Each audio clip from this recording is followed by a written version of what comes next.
antagonistic control. So you can see, I've talked about insulin and glucagon being antagonistic. They're antagonistic. One puts calories into storage, the other takes calories out of storage and puts it into bloodstream. They're antagonistic. But so let's think about, so the example I use is climate control. This room has climate control. It's not too hot, it's not too cold. It might be too hot or too cold for some of you, but the idea is that it's controlled. So the set point is the temperature, and the power is to the things that control temperature, the heater and the air conditioner. So how do we use this? So so here's the set point. Let's just say the set point is 70 degrees. If the temperature were to fall below 70 degrees,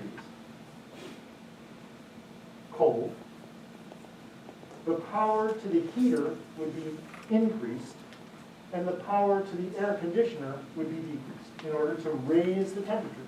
So if the temperature were to fall, if I were to open up the windows, which I can't do, if it got cold in here, the building would detect that and say, we need more heat and we need less cooling, and that would raise the temperature to the set point.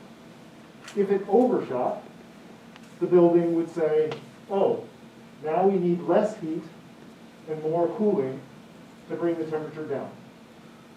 So this line is the power of the heater as a function of temperature, and this line is the power to the air conditioner as a function of temperature. And where they are equal power is the set point. That's the point where it's stable. And it might oscillate a little bit around the set point, depending on how good the climate control is. Now let's talk about blood sugar. Blood sugar. The set point it has a set point. You don't have to memorize the set point.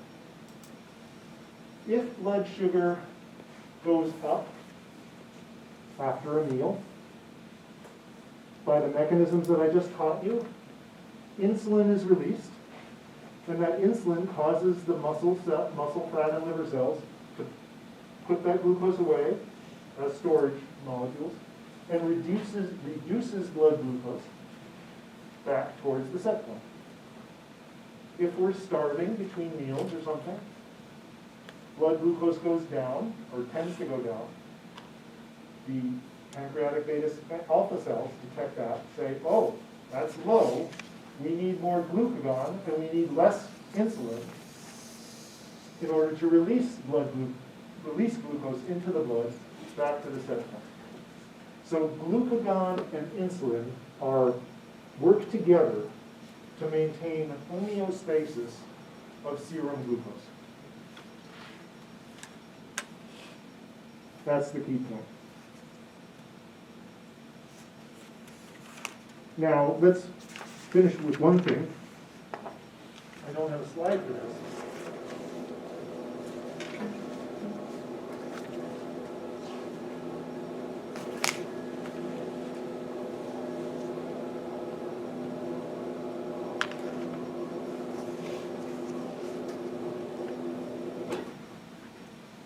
What would this graph look like in type 1 diabetes? Type 1 diabetes is destruction of the pancreatic beta cells, usually by autoimmune disease. So what would this look like if we had no or very few pancreatic beta cells? Well, we would have few of the cells that make insulin. So in type 1 diabetes, under this homeostatic mechanism, we would get a line that looks like this.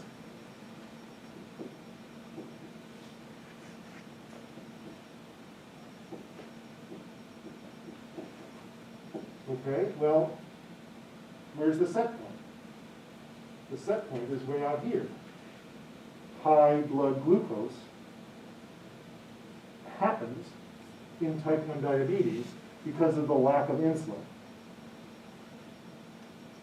And that's why people who have type 1 diabetes have to take insulin injections in order to